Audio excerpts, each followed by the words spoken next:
दीवाने तेरे लाखों है दीवाने, लाखों है दीवाने तेरे लाखों है दीवाने। क्या है दिल की हालत मेरी, क्या है दिल की हालत मेरी ये कोई न जाने। लाखों है दीवाने तेरे लाखों है दीवाने, लाखों है दीवाने तेरे लाखों है दीवाने।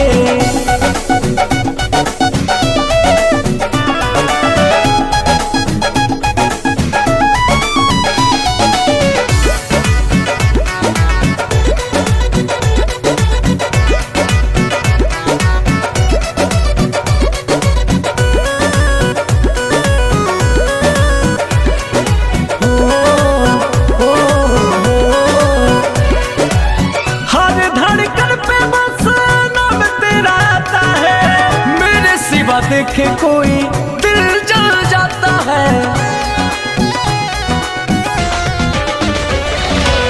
हर धड़कन पे बस नाम तेरा आता है, मेरे सिवा देखे कोई दिल जल जाता है। आशिकों की भीड़ में ये, आशिकों की भीड़ में ये तू क्या पहचाने। लाखों है दीवाने तेरे लाखों है दीवाने, लाखों है दीवाने तेरे लाखों है दीवाने।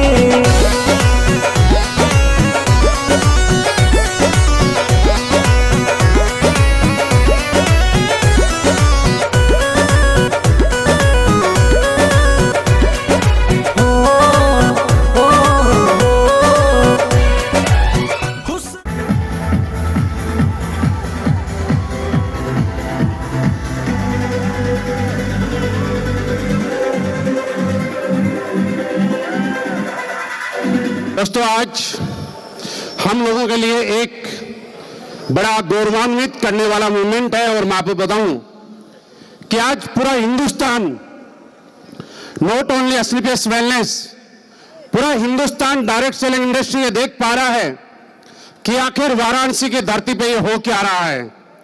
क्योंकि दोस्त, जब हम लोगों ने 1 बजे एंट्री की थी तब भी इस हॉल के अंदर वही जोश था, 4 बजे भी वही जोश था। आज भले ही सूर्य अस्त हो गया होगा, बाहर अंधेरा हो गया होगा, लेकिन एसलीपीएस वेलनेस के फाइटर की जिंदगी में अभी भी रोशनी टमटमा रही है। और ये साबित करता है कि ये तो कंफर्म है, कोई डाउट ना था, ना है, ना होगा कि एसलीपीएस वेलनेस हिंदुस्तान की नंबर 1 कंपनी बनने से कोई नहीं रोक पाएगा। लेकिन मैं जो अगली बात बोल रहा हूं ध्यान से सुनना। अगर एसलीपीएस वेलनेस की और हिंदुस्तान डायरेक्ट सेलिंग की कोई नंबर 1 टीम होगी तो 100% कहता हूं कि वही टीम रहेगी जो इनको मेरी आंखों के सामने मुझे देख पा रहा हूं। दोस्तों, ये वाकया जो लोग नए हैं और पहली बार मिल रहे हैं वो मेरे से पूछेंगे कि आज कितनी खुशी है और कितना बड़ा विजन आप लेके जाएंगे। तो आपको एक चीज समझाना चाहता हूं, जब पहली बार वाराणसी की धरती के ऊपर मैं आया था प्लान देने के लिए, एक छोटा सा रेस्टोरेंट था। हम 7, 8, 9 लोग पूरी रात 3:30 बजे तक प्लान समझा रहे थे, डिस्कशन कर रहे थे, ऑब्जेक्शन सॉल्यूशन होगा नहीं होगा, कैसे होगा, क्या होगा। सर, ये दवाइयों की कंपनी हमें समझ में नहीं आती, ऐसी कुछ बातें चल रही थी। लेकिन दोस्तों, आज चमत्कार देखिएगा कि कभी एक छोटे से हॉल में 30-40 लोगों की चेयर भरने के लिए यहां के आप अपने सीनियर अप्लायंस से पूछना, सोचना पड़ा करता था। उसके बाद एक वक्त ऐसा आया कि यहां के ऑडिटोरियम भरने के बारे में सोचना पड़ा। उसके बाद एक वक्त ऐसा आया कि बड़े बड़े हॉल बन गए और वो भरने लग गए। और एक वक्त आप सब फाइटर्स ने आज ये ला दिया कि आज वाराणसी के अंदर कोई ऐसा इंडोर स्टेडियम नहीं है जो एसलीपीएस वेलनेस के फाइटर की कैपेसिटी को झेल सके। और दोस्त, इतना ही नहीं, आज वाराणसी में कोई ऐसा ओपन ग्राउंड नहीं है जो एक बार के अंदर वाराणसी एडब्ल्यूपीएल फाइटर्स को झेल सके। आज भी 4000 लोगों के साथ ये ग्राउंड फुल है और कल की शाम भी एडवांस में यहां बुक है। ऐसा सिर्फ इसलिए हो पाया कि इसके पीछे वजह तो है, वो ये है कि आपके जितने भी सीनियर अप्लाई हैं उनका एक विजन था, जिनकी एक सोच थी, जिनका एक शुरुआत थी, और आज आपने उन सबको स्टेज के ऊपर रिकॉग्नाइज होते हुए देखा। आपने उन सबको कुछ न कुछ बोलते हुए देखा। जो लोग पहली बार आए हैं उनको पता नहीं क्या लगा होगा, मुझे नहीं मालूम, लेकिन हम सब लोगों को और मैं आज जितने भी न्यू रैंक अचीवर्स स्टेज पे आए उन सबको मेरी तरफ से बहुत बहुत बधाई। जिन लोगों ने अभी आने वाले हैं, रूबी स्टार आने वाले हैं, हमारे टोपाज आने वाले हैं, हमारे एमरल्ड आने वाले हैं, हमारे कोडलिया क्रू जो अचीवर आने वाले हैं, उनको भी बहुत बहुत बधाई।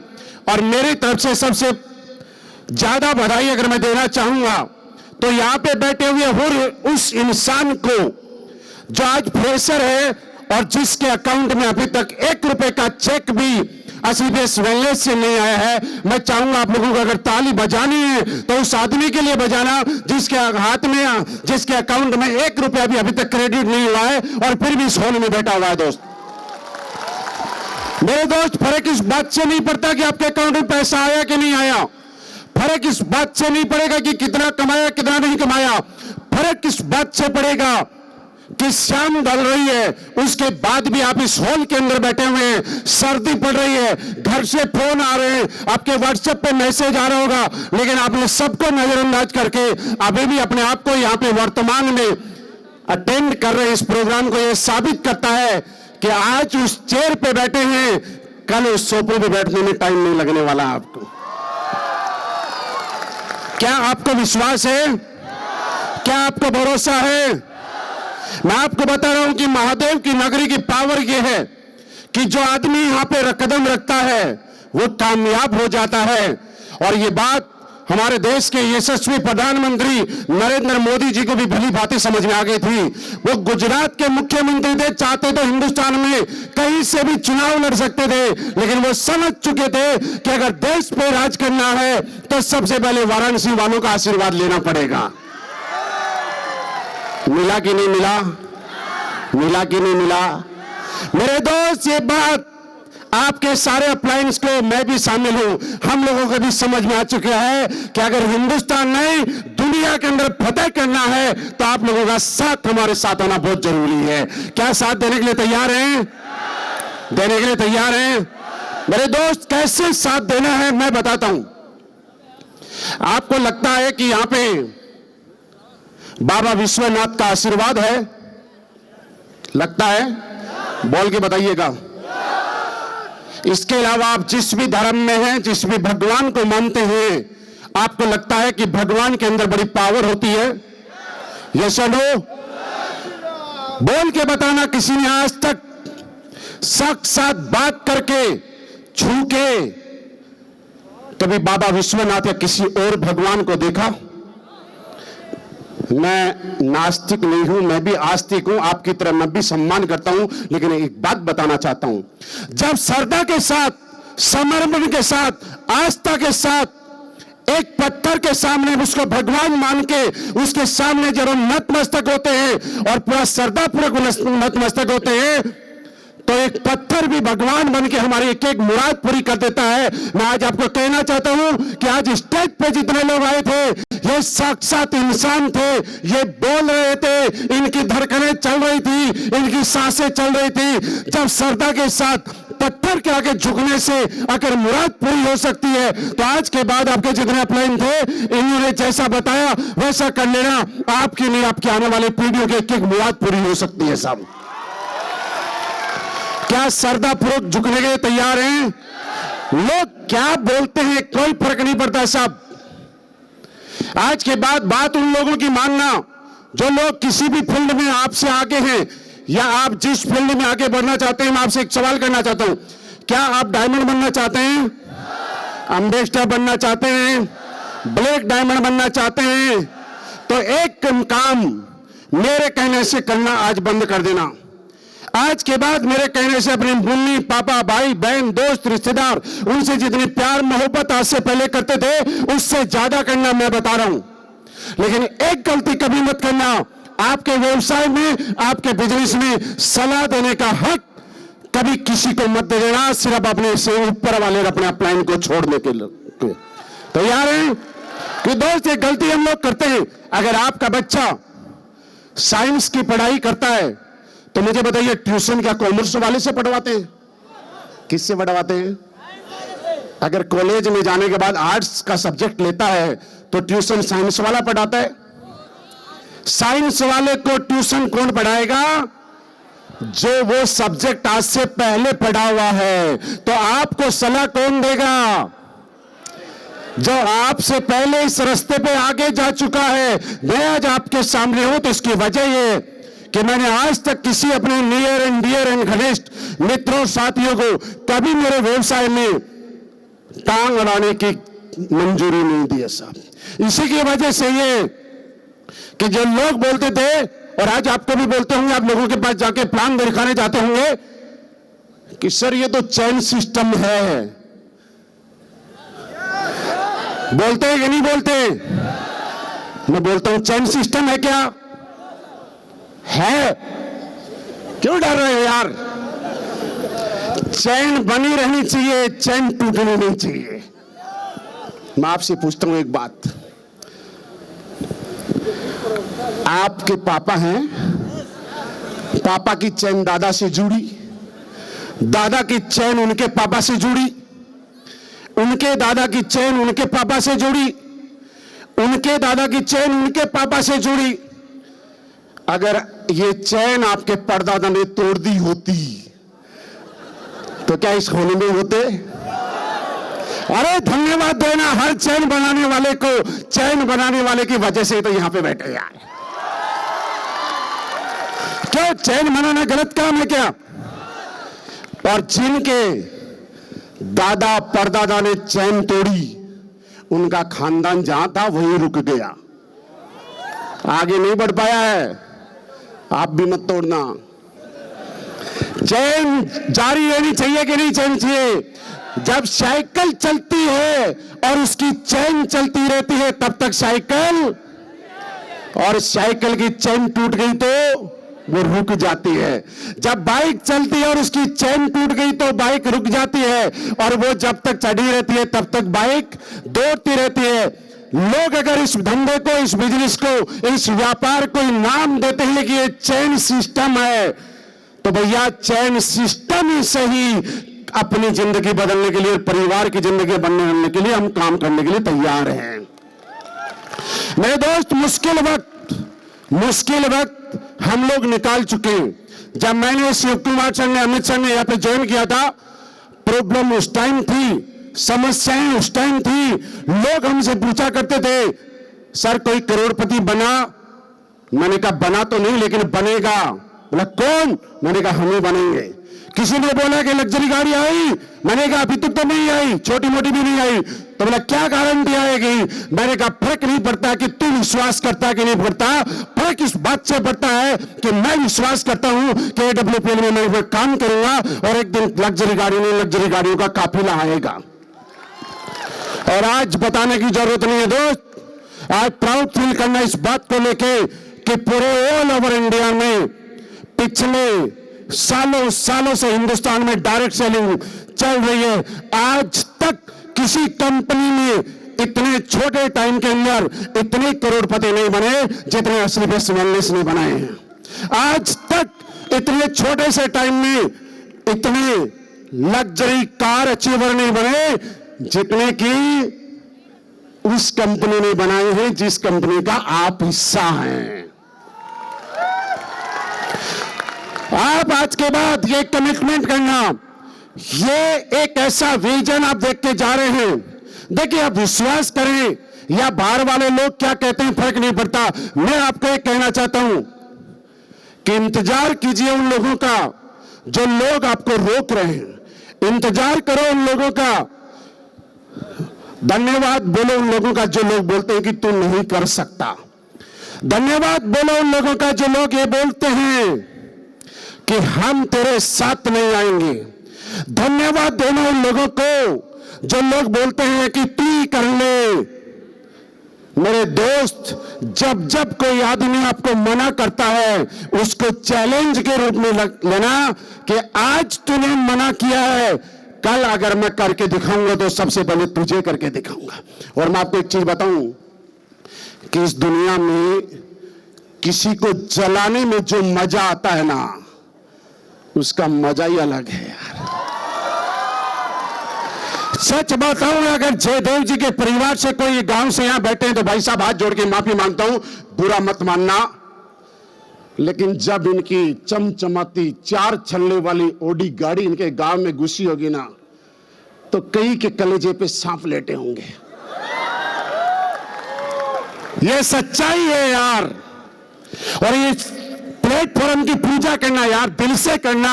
आप मुझे बताइएगा, ये गाड़ी से अभी आ रहे थे, कौन आ रहे थे? नाम बोलो, किसकी है?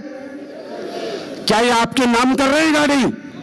लेकिन फिर भी बताना, जब एक गाड़ी यहां से लेके आ रहे थे, आप लोग खुशियों में थालियां बजा रहे थे कि नहीं बजा रहे थे? आप खुश हो रहे थे कि नहीं हो रहे थे? आप सेल्फी ले रहे थे कि नहीं ले रहे थे? अरे इस बिजनेस से, इस इंडस्ट्री से मोहब्बत करना, ये बिजनेस बेकार लोगों का काम नहीं है, ये तो प्यार बांटने का काम है, ये मोहब्बत लुटाने का काम है, ये अपने अपने आप का धंधा है। इनके गांव के अंदर जब एक गाड़ी लेके गए होंगे ना, कई लोगों ने तो मन तो किया होगा, लेकिन फिर भी बेमन से बधाई दी होगी, मन से नहीं दी होगी। कई लोगों ने सोचा होगा, आप जब गाड़ी लेके आए तो कई लोग हमने, मैं आपको बताऊं कि मैंने जब इंडस्ट्री में शुरुआत की थी, साइकिल लेके मैंने शुरुआत की थी। और जब साइकिल लेके लोगों के पास जाते हैं तो आप समझ सकते हैं कि लोगों को कैसे ट्रीट करते हैं। क्योंकि अभी मैं साइकिल की बात बताऊंगा तो यहाँ पे बैठे हुए कई नए लोग हैं, वो बोलेंगे यार सारे ही लोग क्या करते हैं, पहले यहाँ आते हैं, फिर बताते थे कि हमने भी साइकिल से शुरुआत की, स्ट्रगल किया, मेहनत की, और देखो आज करोड़पति बन गए। तो भाई साहब, मैं आपको ये बताना चाहता हूं कि जो हमसे ज्यादा पैसे वाला है ना, उसको तो घमंड इतना है, उसको ईगो इतनी है कि ढंग से एक गरीब आदमी की बात नहीं सुनता है। लेकिन जब वो गरीब आदमी अमीर बन के दिखाता है, तब उनको लगता है कि यार हमें भी करना चाहिए। और उसके बाद जब वो साथ में आता है, तो मैंने बोला जो मना कर रहे हैं उनका धन्यवाद क्यों देना। क्योंकि आज जब मैं लोगों को जाके बोलता हूं कि मैं साइकिल चलाया करता था, लोग मुझसे मोटिवेट नहीं होते, लेकिन मेरा कोई पुराना साथी वो अगर आके बोलता है कि इनको मैंने साइकिल चलाते हुए देखा है, वो पक्का विश्वास कर लेते हैं कि यार सही बोल रहा है। आपको कुछ लोग ऐसे भी चाहिए जो जब आप कामयाब हो जाओगे तब आपकी गरीबी का उदाहरण देने के लिए भी कुछ लोग चाहिए। चाहिए कि नहीं चाहिए? बचा के रखना और ऊपर वाले को धन्यवाद देना कि सारे लोग जोइन ना हो जाए, नहीं तो आपकी गरीबी का एग्जाम्पल कौन देगा? गरीबी के बारे में कौन बताएगा यार? और ये ऊपर वाले को धन्यवाद देना, आप लोगों को यहां पे लगता है कि ऊपर वाले ने हमें गरीब पैदा किया है, मानते हो? धन्यवाद देना ऊपर वाले को कि उसने हमें गरीब पैदा किया है, क्योंकि गरीब आदमी के पास हर वक्त अमीर बनने का मौका होता है, लेकिन अमीर आदमी कभी गरीब नहीं बनना चाहता है। हमारे पास वो मौका है जो हम लोग बनना चाहते हैं। दोस्त, इस काम को हो सकता है आपका परिवार क्या समझता है, आपके रिश्तेदार क्या समझते हैं, लेकिन विश्वास ये करना कि मेरे जैसा आदमी, शिव कुमार सर जैसे लोग, अवधेश नारायण जी जैसे लोग, जयदेव विद्यानंद जी, प्रणव पांडे जी जैसे लोग, जिनको उनके गांव में कोई नहीं पूछता था ना, आज आपको मैं सच बताऊं, हिंदुस्तान के कोने कोने में उनके नाम के फोटो लगते हैं, उनके नाम को एग्जाम्पल के रूप में बताया जाता है। क्या ये उदाहरण आप पूरे हिंदुस्तान में बनना चाहते हैं? बनना चाहते हैं? तो आज के बाद बेझिझक मार्केट में निकल जाइएगा। लोग जब जाएंगे तो ये भी बोलेंगे, इस कंपनियों में काम करने वाले तो बर्बाद हो जाते हैं, बोलते हैं ना। उनसे एक बात पूछ लेना कि भैया ऐसी कंपनियों में काम नहीं करने के बाद कौन सी मर्सिडीज में घूम रहे हो? जो नहीं कर रहे वो बता दो ना किस में घूम रहे हैं। कम से कम जब आप एक काम करोगे तो ये तो नहीं रहेगा मैंने किया नहीं। आपको निर्णय लेने की जरूरत है कि आज जितनी सारी चीजें देखी है उनको अपनी जिंदगी में वास्तविक रूप में हम सबको मिलकर उतारना पड़ेगा। क्या उतारने के लिए तैयार हैं मेरे दोस्त? आज ये शो नहीं है, आज हम सारे लोग मिलकर 2023 का आगाज कर रहे हैं कि अब जो हुआ वो हुआ। 2023 में हम सारे लोग वाराणसी फाइटर्स एक ऐसा इतिहास रखेंगे कि पूरी दुनिया देखती रह जाएगी। रचने के लिए तैयार हैं? रचने के लिए तैयार हैं? और दोस्त, जब भी कोई आगाज होता है और जब भी कुछ बड़ा करना होता है तो उसकी तैयारी 15 दिन पहले कर ली जाती है। तो 2023 आने में कितने दिन बचे हैं? कितने दिन? 15 दिन पहले हम लोग अपनी तैयारी के साथ लगे हुए हैं। और दोस्त, आपको अगर लास्ट में एक चीज और मैसेज देके जाता हूं, रियल बताऊं कि देखिए, रुकना तो पड़ेगा, एक दिन में कुछ नहीं होता है। रुकना तो पड़ेगा, एक दिन में कुछ नहीं होता है। और ऊपर वाले भी उसको देता है जिसकी किस्मत में कुछ होता है। जिसकी किस्मत में कुछ नहीं होता, ऊपर वाला साइड से उसको निकाल देता है। बताऊं? ताली मत बजाओ, ताली मत बजाओ। बात समझ में आए तो ताली बजाना, नहीं तो मत बजाना।